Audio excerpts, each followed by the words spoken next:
अगर आप अपने करियर को लेके परेशान हैं या फिर आप पेरेंट्स हैं और अपने बच्चों के करियर को लेके परेशान हैं, तो यह वीडियो ज़रूर देखें और अंत तक देखें, क्योंकि हो सकता है इस वीडियो में आपको अपनी परेशानी का थोड़ा सा जवाब मिल जाए। तो चलिए इस वीडियो की शुरुआत करते हैं। आज का जो यह हमारा वीडियो है वो करियर गाइडेंस सीरीज़ का दूसरा वीडियो है, और आज के इस वीडियो में हम बात करेंगे कि जब भी हम अपने करियर का चुनाव करते हैं तो हमें किन किन बातों का ध्यान रखना चाहिए। तो चलिए वीडियो की शुरुआत करते हैं। और हमेशा की तरह मैं आप लोगों से एक रिक्वेस्ट करती हूँ वीडियो शुरू करने से पहले कि अगर आपको हमारे चैनल पे अपने ज़रूरत का कंटेंट दिखता है, अगर हमारा वीडियो आपको पसंद आता है और आपको हमारा वीडियो हेल्पफुल लगता है, तो हमारे चैनल को ज़रूर सब्सक्राइब करें और वीडियो को लाइक करें।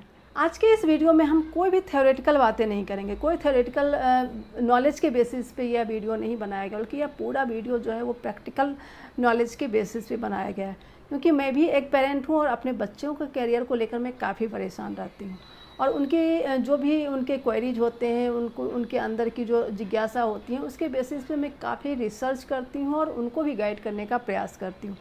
साथ ही मैं बच्चों के बीच काम करती हूँ, तो उनके बीच से भी काफ़ी सवाल आते हैं, बहुत सारी उनके दुविधाएं होती हैं, जिसको दूर करने के प्रयास के क्रम में मैं काफ़ी रिसर्च करती हूँ। और यह पूरा मेरा जो पिछले कुछ सालों का जो एक्सपीरियंस है इस क्षेत्र में, उसके बेसिस पे आज का यह वीडियो मेरा पूरा तैयार होगा। तो सबसे पहले तो मैं ये बता दूं कि जनरली कैरियर क्या होता है, अपने सपनों को पूरा करने का एक जरिया, कि हम अपने जीवन में क्या बनना चाहते हैं। अक्सर आजकल कैरियर काउंसलर आपको बोलेंगे कि आपका जो पैशन है वो उसी को आप अपना कैरियर बनाएं। ये बिल्कुल बेस्ट तरीका होता है कि आप अपने पैशन को ही अपना कैरियर बनाएं। लेकिन हमारा देश जो है वो यहाँ पे अधिकांश लोग, मतलब कि 80% आबादी ऐसी है जो कि सरकार के मुफ्त अनाज को लेती है, यानी कि वो अपनी रोज़मर्रा की ज़रूरतों को भी पूरा नहीं कर पाती। तो आज के इस वीडियो में मैं कोशिश करूँगी कि उनकी ज़रूरतों को, उनके हिसाब से जो चीज़ें सही हैं उनको भी यहाँ पे सही जवाब मिल पाए, और ऐसे बच्चों को भी उनका जवाब मिल पाए जिनके पेरेंट्स उनके स्टडी को अफोर्ड कर सकते हैं और उन्हें अपना कैरियर अपने लिए बनाना है, उन्हें अपने फैमिली को कोई फाइनेंशियल सपोर्ट देने की ज़रूरत नहीं है। तो मेरी पूरी कोशिश होगी कि हर वर्ग के बच्चों को आज के इस वीडियो में जवाब मिल पाए और एक रास्ता दिख पाए कि वो अपने लिए एक बेहतर करियर का चुनाव कैसे कर सकते हैं। तो चलिए विषय पर आते हैं। और सबसे पहले हम ये जानते हैं कि जब भी हम करियर का चुनाव करें तो क्या क्या ऐसी बातें होती हैं जिनको हमें ध्यान में रखना चाहिए। तो सबसे पहले तो हमें ये समझना चाहिए कि अगर आप 9th 10th 11th 12th या ग्रेजुएशन में भी हैं, जनरली तो बेस्ट टाइम तभी होता है कि आप 9th 10th से ही अपने करियर के बारे में सोचना शुरू करें। अब क्योंकि बच्चे उस वक्त काफ़ी छोटे होते हैं, तो पेरेंट्स की जिम्मेदारी ज़्यादा होती है कि वह बच्चे को गाइड करें और अपने बच्चों को ऑब्जर्व करें कि उनका बच्चा किस चीज़ में बेहतर है। अगर बच्चा अगर स्टूडेंट खुद समझदार है, इस लायक है कि वो अपने लिए फैसले ले सकता है, अपने सही और गलत के बीच का को समझ सकता है, या फिर अपने पसंद नापसंद को भी जान सकता है, तो फिर तो ये बहुत अच्छी बात है। सबसे पहले ज़रूरी है कि मैं अपनी मैं क्या हूँ, मैं कौन हूँ, इस चीज़ को जानना बहुत ज़रूरी है। और इसके लिए कुछ सवालों के जवाब हमें अपने अंदर से ढूंढना पड़ेगा, और यह जवाब आपको कोई एक दिन में नहीं मिलेगा, बल्कि यह जो पूरा प्रोसेस होगा वो आप कई महीने तक जब करेंगे तब जाके आप एक सही निष्कर्ष तक पहुंच पाएंगे। तो इसके लिए ज़रूरी है कि आप अपने लिए एक डायरी बनाएं, और जिसमें जो भी सवाल मैं अभी आपको बताऊंगी उसके बारे में आप कोशिश करें कि हर हफ्ते उस सवाल का जवाब लिखें, और फिर उसमें कंपैरिजन करें कि पीछे आपने क्या लिखा था, फिर नेक्स्ट वीक में क्या लिखा, फिर उसके अगले वीक में क्या लिखा। फिर जब ये चीज़ें आप 8-10 वीक तक जब करते रहेंगे, तब जाके आपको एक सही आकलन आप अपने आप के बारे में लगा पाएंगे। तो सबसे पहला तो जो जानना ज़रूरी है कि हम अगर स्टूडेंट हैं तो हमारा पसंदीदा सब्जेक्ट क्या है, हम किस सब्जेक्ट को पढ़ने में मुझे सबसे ज़्यादा मज़ा आता है। मुझे साइंस पढ़ने में मज़ा आता है। अगर साइंस पढ़ने में भी मज़ा आता है तो मुझे फिज़िक्स पढ़ने में अच्छा लगता है, फिज़िक्स या केमिस्ट्री या फिर मैथ या फिर बायो, कौन सा सब्जेक्ट मुझे बहुत पसंद है। ह्यूमैनिटीज़ है, ह्यूमैनिटीज़ में कौन सा सब्जेक्ट मुझे पसंद है। तो सबसे पहले ज़रूरी है कि हम उस सब्जेक्ट के बारे में सब्जेक्ट के बारे में अपनी पसंद नापसंद को जानें। और जब इस सवाल का जवाब आप ढूँढेंगे तो आप इस चीज़ का ज़रूर ये भी आप यहाँ पे नोट डाउन करें कि अगर आप जिस भी क्लास में हैं तो उससे पहले वाले क्लास में आपका पसंदीदा सब्जेक्ट क्या था, और जो करेंट क्लास है उसमें आपका पसंदीदा सब्जेक्ट क्या है। क्योंकि कई बार क्या होता है ना कि अगर आपके अच्छे टीचर, आपको जिस सब्जेक्ट के भी टीचर अच्छे होते हैं तो वो हमारा फेवरेट सब्जेक्ट हो जाता है, क्योंकि वो टीचर बहुत अच्छे से आपको पढ़ाता है। फिर आप हो सकता है कि अगले क्लास में आप जाएं तो आपको उस सब्जेक्ट का कोई अच्छा टीचर ना मिले, किसी और सब्जेक्ट का अच्छा टीचर मिलता है, तो कोई और सब्जेक्ट हमारा पसंदीदा सब्जेक्ट बन जाता है। तो यहाँ पे ये देखना ज़रूरी है कि आपको मज़ा कौन से सब्जेक्ट पढ़ने में आ रहा है, कि आप जब उस सब्जेक्ट को आप पढ़ते हैं तो टेक्स्ट बुक के अलावा भी आप उसके बारे में बहुत सारा रिसर्च करते हैं। आप अपने घर में उसके बारे में, कई बार होता है ना कि हम कुछ पढ़ते हैं और हमें इतना अच्छा लगता है कि हम आके एक्साइटमेंट में अपने पेरेंट्स को बताते हैं, पता है ये ऐसे होता है, अपने दोस्तों से डिस्कस करते हैं, या फिर अलग अलग जगहों पे जाके उस चीज़ के बारे में एक्सपेरिमेंट करते हैं, उस चीज़ को ढूंढने का प्रयास करते हैं। तो इन सारी चीज़ों को ध्यान में रखते हुए आप अपना पता करें कि आपका फेवरेट सब्जेक्ट क्या है, और फिर उसको आप अपने नोटबुक में नोट डाउन करो, जो भी डायरी बनाए उसमें नोट डाउन करें कि मेरा फेवरेट सब्जेक्ट ये है और क्यों अच्छा लगता है आपको सब्जेक्ट। दूसरा जो है कि आप जो भी काम करते हैं, आपको किस तरह का काम करना ज़्यादा पसंद आता है। जैसे किसी को हाथ से काम करना बहुत अच्छा लगता है, मतलब कि कुछ आर्ट एंड क्राफ्ट बनाना, तो मतलब जो चीज़ें हाथ से की जाती हैं, लिखना बहुत अच्छा लगता है किसी को खाना बनाना बहुत अच्छा लगता है। लेकिन कुछ लोग ऐसे होते हैं जिनको शरीर चलाना ज़्यादा पसंद नहीं होता, वो बैठे बैठे ही दिमाग से अपना काम करते हैं।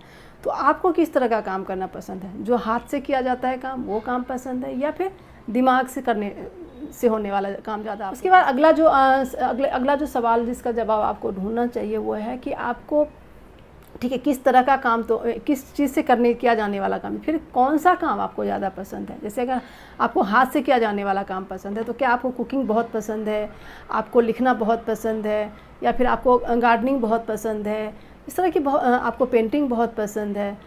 तो या फिर अगर आपको दिमाग वाला काम चाहिए तो आपको पढ़ना बहुत पसंद है, या आपको नए नए आइडियाज़ निकालना बहुत पसंद है, आप लोगों को मैनेज करना आपको बहुत पसंद है। तो इस तरीके की चीज़ों को आप जाने समझें और उसको नोट डाउन करें। फिर आपको अगला सवाल जो आपको अपने अंदर पूछना है कि आपको घर के अंदर बैठ के काम करना ज़्यादा अच्छा लगता है, या फिर आपको बाहर का काम करना पसंद है। जैसे कि मेरी 2 बेटियां हैं, एक को घर के अंदर का काम, मतलब घर में जो भी काम करने के लिए दूँ वो फटाफट कर देगी, लेकिन उसको अगर बोलूँ कि जाके सब्ज़ी ले आओ तो फिर उसके लिए बहुत मुश्किल होता है। एक है जिसको बोलूँ कि बाहर से जाके ये सामान ले आओ, फटाफट जाएगी और फटाफट लेके आ जाएगी। या फिर जैसे मैं हूँ, मुझे बाहर निकलना मुझे उतना पसंद, जब मैं कुछ काम होता है, इंपॉर्टेंट काम होता है, तभी मैं निकलती हूँ। जब मैं वर्क के सिलसिले में कहीं जाती हूँ तभी मैं बाहर निकलती हूँ, और मैं कोशिश करती हूँ जितना ज़्यादा से ज़्यादा अगर मैं बैठ के ऑनलाइन बैठ के इस तरीके से अगर मैं जो भी काम ख़त्म कर सकती हूँ तो मैं उस चीज़ को मैं प्रेफर करती हूँ। तो आपको घर के अंदर बैठ के काम करना पसंद है या आपको बाहर जाना पसंद है, तो इस चीज़ को भी आपको समझना है। और ये सारी चीज़ें आपको, ये नहीं कि आप एक दिन बैठे और सब कुछ सोचा और आपने लिख दिया और उसकी बेसिस पे सारा कुछ आपका मतलब एक कैरियर ग्राफ मतलब वो तैयार हो गया, आपकी पसंद नापसंद और आपकी पर्सनालिटी के बारे में तैयार। ऐसा नहीं होता है, आपको हर वीक इस एक्सरसाइज को दोहराते जाना है। फिर एक और जो सबसे इम्पॉर्टेंट सवाल होता है कि आपकी लाइफ की प्रायोरिटीज़ क्या है। मतलब कि आपको पैसा पसंद है, आपको फैमिली पसंद है, आपको सुकून पसंद है, आपको ज़्यादा भाग दौड़ करना पसंद है, आपकी लाइफ की प्रायोरिटीज़ क्या है, तो इस चीज़ को भी जानना बहुत ज़रूरी है। फिर है आज मैं ये हूँ, मैं अगले 10 साल बाद खुद को मैं कहाँ देखना चाहती हूँ। वो एक बहुत इम्पॉर्टेंट, जब भी हम कैरियर का चुनाव करते हैं तो ये एक बहुत इम्पॉर्टेंट सवाल है कि अगले 10 साल में मैं खुद को कहाँ देखना चाहती हूँ, मैं किस रूप में मैं खुद को देखना चाहती हूँ, मेरे ज़िंदगी में मैं किस शहर में अपने आप को देखना चाहती हूँ। मतलब ये एक बेसिक आइडिया होना बहुत ज़रूरी है, तभी आप अपने लिए एक बेहतर कैरियर का चुनाव कर सकते हैं। फिर एक और जो सबसे इम्पॉर्टेंट सवाल है, सफलता का मतलब क्या है आपके लिए। क्योंकि किसी के लिए पैसा सबसे बड़ी सफलता होती है, किसी के लिए नाम शोहरत जो होता है वो उसके लिए सफलता का पर्याय है, किसी के लिए गाड़ी, बंगला, घर, ये सब चीज़ें हों तो सफलता है। किसी के लिए कोई बिजनेस खड़ा कर देना सफलता है। किसी के लिए कोई बड़ा जॉब मिल जाए वो सफलता है। लेकिन भले ही उसमें पैसा बहुत ज़्यादा नहीं हो, लेकिन उसमें इज्जत बहुत है, मान बहुत है, सम्मान बहुत है, अधिकार बहुत है, पावर बहुत है, तो वो उसके लिए वो सफलता है। तो आपके लिए सफलता का मतलब क्या है, वो भी एक बहुत ज़रूरी होता है कैरियर को चुनने के क्रम में, इस चीज़ को जानना। अब इन सब सवालों के जो जवाब आपके आएंगे, उसके बेसिस पे आप कुछ फील्ड को नोट डाउन कीजिए कि ये मतलब ये हमारा मैं इस तरह की पर्सनालिटी हूँ, तो इससे मिलता जुलता क्या क्या कैरियर मेरे जो है सूट करेगा। तो वो उस चीज़ को आप उस फील्ड का एक लिस्ट बना लीजिए। उसके बाद हम आते हैं नेक्स्ट स्टेप पे। नेक्स्ट स्टेप ये है कि आप कितनी सैलरी एक्सपेक्ट करते हैं। नेक्स्ट स्टेप में आगे आपकी मुझे अगर जॉब मुझे मिलेगा तो मुझे तो 1 लाख तो मुझे चाहिए ही चाहिए, उसके बगैर तो मेरा काम ही नहीं चलना है महीने का। नहीं किसी को लगे नहीं 50,000 में काम चल जाएगा, लेकिन मुझे बस ये इसके साथ साथ मुझे ये चाहिए। तो सबसे पहले पहला सवाल जो होगा, सैलरी कितनी चाहिए। सैलरी के साथ साथ कुछ बेनिफिट्स भी चाहिए। जैसे कि आर्मी में हम जाते हैं तो सैलरी के बहुत कम होता है, लेकिन बाकी बेनिफिट्स बहुत ज़्यादा होते हैं, तो वो बेनिफिट्स चाहिए आपको। किसी को तो कि नहीं फ्लेक्सिबल सैलरी भले ही कम हो, लेकिन फ्लेक्सिबल आवर हो, मतलब कि मुझे वो 9 से 5 वाला जॉब नहीं करना। मुझे तो बस ऐसा है कि मुझे ये काम करना है, वो मुझे अपने टाइम के हिसाब से मुझे कर लेना है। आपको ऑफिस जाने की ज़रूरत हो या मैं घर में बैठ के भी कर सकता हूँ, तो ये एक फ्लेक्सिबिलिटी वर्क आवर या वर्क कल्चर में ये फ्लेक्सिबिलिटी मुझे चाहिए। तो वो एक बहुत इंपॉर्टेंट चीज़ें हैं। खासकर आजकल के जो न्यू जनरेशन है, उनको ये फ्लेक्सिबल वर्क आवर बहुत पसंद है और वो अपनी लाइफ में इस चीज़ को चाहते हैं। उनको मतलब कि ये नहीं है कि उनको 9 से 5 की नौकरी नहीं चाहिए होती। कभी उनका मन होगा तो पहाड़ों पे चले जाएंगे, वहीं बैठ के काम कर लेंगे। कभी वो 24 घंटे काम कर लेंगे, तो कभी वो सोएंगे तो सोए ही रह जाएंगे। तो इस तरह की एक फ्लेक्सिबिलिटी उनको चाहिए होती है आजकल के न्यू जनरेशन को। तो आपको अगर वो चाहिए तो फिर वो उस चीज़ को भी आपको नोट डाउन करना है। फिर वर्क लाइफ बैलेंस, जैसे कि आज आप ठीक है, आप स्टूडेंट हैं, आपकी लाइफ में उतनी प्रायोरिटीज़ नहीं है, कल को आपकी फैमिली होगी, तो उस फैमिली को भी आपको वक्त देना है। तो बहुत सारे ऐसे फील्ड हैं जिसमें आपकी फैमिली लाइफ बिल्कुल भी नहीं होती है। तो क्या आप उस चीज़ के लिए रेडी हैं क्या नहीं। जैसे डॉक्टर हैं, डॉक्टर को या पुलिस का जॉब है या फिर आर्मी का जॉब है, मतलब फैमिली लाइफ उसमें बहुत ही रेस्ट्रिक्टेड होता है। मतलब अगर आपको कोई इमरजेंसी केस है तो आपको जाना ही पड़ेगा, भले ही आपका बच्चा बीमार है, आपकी एनिवर्सरी है, आपके बच्चे का बर्थडे है, आपका बर्थडे है, आपके पार्टनर का बर्थडे, लेकिन अगर आपका मतलब डिमांड कर रहा है तो आपको वहाँ पे जाना ही है।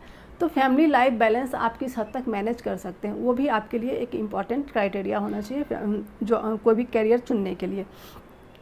फिर उसके बाद एक जो सबसे चीज़ें होती हैं कि कैरियर ग्रोथ कितना ज़्यादा है, कि किसी को CEO बनना है, किसी को मैनेजर तक चलेगा, हाँ ठीक है मैं मैनेजर बन जाऊँ मेरे लिए काफ़ी है, नहीं मुझे तो MD ही बनना है, किसी को कंपनी का मालिक बनना होता है, किसी को कुछ मतलब अलग कितना ज़्यादा आपको कैरियर ग्रोथ चाहिए, उसके बेसिस पे भी आपको कैरियर का फील्ड चुनना होगा। अब ये जो सेकेंड जो भी सवाल है कि सैलरी हो गया, सैलरी प्लस बेनिफिट्स क्या चाहिए, फिर फ्लेक्सिबल वर्क आवर हो गया, वर्क लाइफ बैलेंस हो गया, या फिर कैरियर ग्रोथ। इसके बाद आप जो आपने एक फर्स्ट लेवल के बाद जो आपने कैरियर जो फील्ड्स चुना था या जो जॉब्स आपने चुना था, उसके फिर ये सेकेंड लेवल के आंसर के बाद उसको शॉर्ट लिस्ट कीजिए, उसमें से नैरो डाउन कीजिए कि हाँ इसमें से 10, अगर आपने पहली बार में 10 पॉइंट्स आपने बनाए थे, 10 सेक्टर आपने चुना था, तो यहाँ पे आके आप उसको 5 तक लेके आइए। अब 5 लाने के बाद आपका जो नेक्स्ट प्रोसेस होगा कि अब इसके लिए क्या डिग्री चाहिए। अब आपने जो भी कैरियर चुना, मान लीजिए कि आपको आर्टिफिशियल इंटेलिजेंस में अपना कैरियर बनाना है, तो उसके लिए कौन सा बेहतर इंस्टीट्यूशन है, ये आपको उसके लिए क्या डिग्री चाहिए, उसके लिए क्या पढ़ाई करनी है, उस पढ़ाई के लिए कौन सा इंस्टीट्यूट बेहतर है, ऑनलाइन है ऑफलाइन है, अगर ऑनलाइन नहीं है तो फिर किस शहर में मुझे जाना पड़ेगा। फिर अगर आप उस शहर में क्या आपका यहाँ पे एक और बहुत इंपॉर्टेंट चीज़ आ जाता है कि आपकी फैमिली का फाइनेंशियल कंडीशन कैसा है, क्या आपके पेरेंट्स आप उतना अफोर्ड कर पाएंगे कि आपको कहीं भेज सकते हैं, क्या अगर उस कोर्स को अगर उस सेक्टर में आपको अच्छे बनने के लिए आपको 5 साल का टेन्योर चाहिए, आपको 7 साल का टेन्योर चाहिए, आपकी पढ़ाई 3 साल में ख़त्म हो जाएगी, तो आपकी फैमिली क्या का फाइनेंशियल कंडीशन कितने साल तक के आपके एजुकेशन को अफोर्ड कर सकता है। तो इन सब चीज़ों को आपको ध्यान में रखते हुए फिर अपने लिए उसको और भी नैरो डाउन करना है, और उसके बाद जो 2 या 3 सेक्टर को आप फाइनली रखिए जिसके ऊपर आपको काम करना है। कि अब आप देखिए कि ये जो 3 सेक्टर है इसमें से क्या स्किल्स की ज़रूरत है। हाँ, इस स्किल, अब उस स्किल में से क्या आपके पास है क्या नहीं है। जो आपके पास नहीं है फिर आप उसके लिए एक्स्ट्रा एफर्ट लगाइए। अगर आपको ज़रूरत पड़ती है तो आप अपने कोर्स कीजिए, या फिर आप किसी से बात कीजिए जो भी उस सेक्टर में काम कर रहा है, उससे आप मदद लीजिए।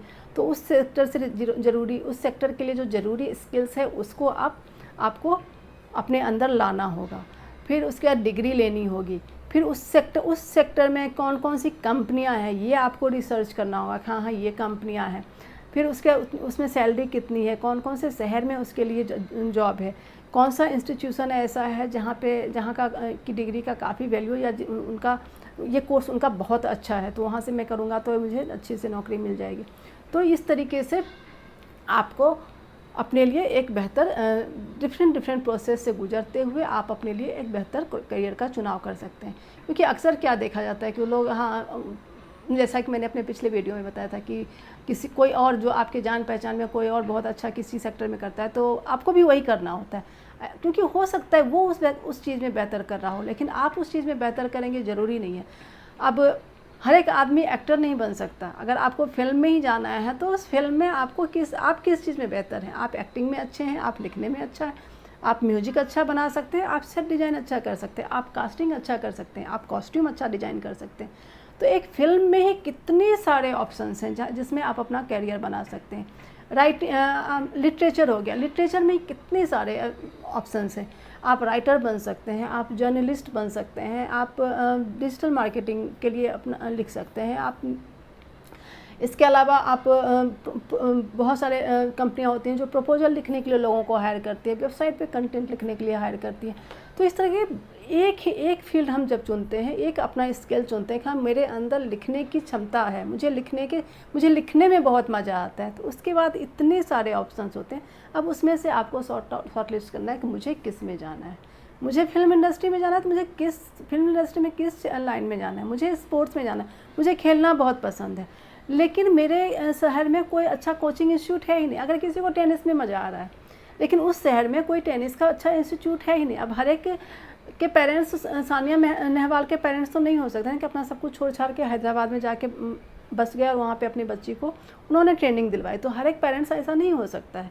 तो आपके शहर में अगर कोई अच्छा इंस्टीट्यूशन नहीं है तो आप कैसे करेंगे। तो ठीक है, यही मेरा पैशन है, मुझे इसी में मज़ा आता है। तो स्पोर्ट्स में भी बहुत सारे ऐसे फील्ड हैं जिसमें आप जा सकते हैं। आप स्पोर्ट्स इवेंट में जा सकते हैं। आप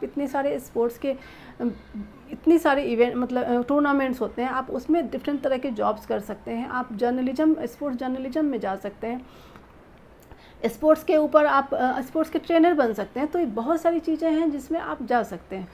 तो अपने पैशन को समझिए, अपने इंटरेस्ट को समझिए, ये जानना बहुत ज़रूरी। अपने फाइनेंशियल कंडीशन को समझिए, अपने फैमिली बैकग्राउंड को समझिए कि आपके पेरेंट्स कितने दिन तक आपके पढ़ाई को सपोर्ट कर सकते हैं। आपके आसपास का इन्वायरमेंट को समझिए और उसके बेसिस पे अपना कैरियर का चुनाव कीजिए। ऑब्वियसली पैशन सबसे ऊपर होना चाहिए, क्योंकि अगर पैशन अगर आप अपने इंटरेस्ट के बिल्कुल विपरीत अपना कैरियर चुनेंगे तो आपको उसमें मज़ा नहीं आएगा, और फिर आपके लिए ज़रूरी फिर आप उसमें जो ग्रोथ चाहिए होता है वो ग्रोथ आप नहीं कर सकते हैं। अब एक चीज़ और है कि बहुत सारे पेरेंट्स, जैसे कि मैंने स्टार्टिंग में ही बताया कि हमारे देश में करीब 80 करोड़ ऐसे लोग हैं जो कि सरकार के दिए हुए मुफ्त खाने के ऊपर जिंदा हैं। मतलब कि एक बहुत बड़ा जिंदा तो नहीं बोल सकती, बहुत बड़ा सपोर्ट उनको मिलता है एक मुफ्त में अगर उनको अनाज मिल जा रहा है। तो ऐसे बच्चे कैसे अपने सपनों का कैरियर हासिल कर सकें। तो इसके लिए ज़रूरी है कि जब आप अपने पैशन को, अपने इंटरेस्ट को जानें और उसको डेवलप करते हुए आप एक साइड अपने पढ़ाई के दौरान ही एक साइड का इनकम भी जनरेट कर सकते हैं, ताकि आपको अपने पढ़ाई के लिए अपने पेरेंट्स के ऊपर डिपेंडेंट नहीं रहना पड़े। अगर आपको ये भी जानना है, अगर आप ये साइड इनकम आप कैसे जनरेट कर सकते हैं, अगर ये आपको जानना है तो आप कमेंट बॉक्स में लिखिए, मैं उसके ऊपर एक अलग से वीडियो बनाऊँगी। और इसके अलावा अगर कोई आप में से कोई भी किसी पर्टिकुलर किसी क्षेत्र में कि कौन कौन से कैरियर हैं, तो आपको जिस क्षेत्र का भी कैरियर के बारे में जानकारी चाहिए तो आप कमेंट बॉक्स में लिखिए। मैं उस पर्टिकुलर उसी क्षेत्र के बारे में जो कौन कौन से इंस्टीट्यूशन है, कौन कौन सी डिग्रियां हैं, कौन कौन से जॉब है, उसके बारे में मैं अलग से वीडियो बनाऊंगी, क्योंकि यह मेरा पूरा सीरीज़ चलेगा और आप लोगों को एक सही कैरियर का चुनाव करने में मदद करना ही मेरा लक्ष्य है इस वीडियो का। तो मेरे से जितना भी हो सकता है, आपको मेरे से जो भी सहयोग चाहिए आप कमेंट बॉक्स में लिखिए। मैं कोशिश करूँगी, मैं अगर कर सकती हूँ तो मैं करूँगी, या फिर किसी एक्सपर्ट को बुलाकर अगर आप चाहें तो मैं उनसे के थ्रू भी आपको यह गाइडेंस दिलवा सकती हूँ। तो मुझे उम्मीद है कि आपको यह वीडियो पसंद आया होगा और थोड़ी सी आपको हेल्प भी मिली होगी इससे। और जो एक्सरसाइज मैंने बताया है वो आप ज़रूर करें, एक डायरी बनाएं और उसमें इन सारे सवालों के जवाब को लिखें और यह जवाब हर हफ्ते लिखें और देखें कि इसमें से क्या बदला है, कौन सा जवाब आपका बदला है। और फिर जो आप जब 4-5 वीक तक ये चीज़ें करते रहेंगे तब जाके आपको समझ में आएगा कि सच में आपका ओरिएंटेशन किस दिशा में है, आपके लिए कौन सा बेहतर करियर है, और उसी के बेसिस पे आप अपने लिए एक बेहतर करियर का चुनाव कर सकते हैं। क्योंकि आज के डेट में कोई सिर्फ गवर्नमेंट जॉब ही नहीं है, बहुत सारे ऑप्शंस हैं जिसमें आप अपना करियर बना सकते हैं। तो चलिए यह वीडियो यहीं पे ख़त्म करती हूँ, फिर अगले वीडियो में एक नए टॉपिक के साथ आप लोगों के सामने आऊँगी। अगर आपको कोई मदद चाहिए तो कमेंट बॉक्स में लिखिए, हम आपकी मदद के लिए हमेशा तैयार हैं। तब तक चलिए फिर मिलते हैं। जय हिंद।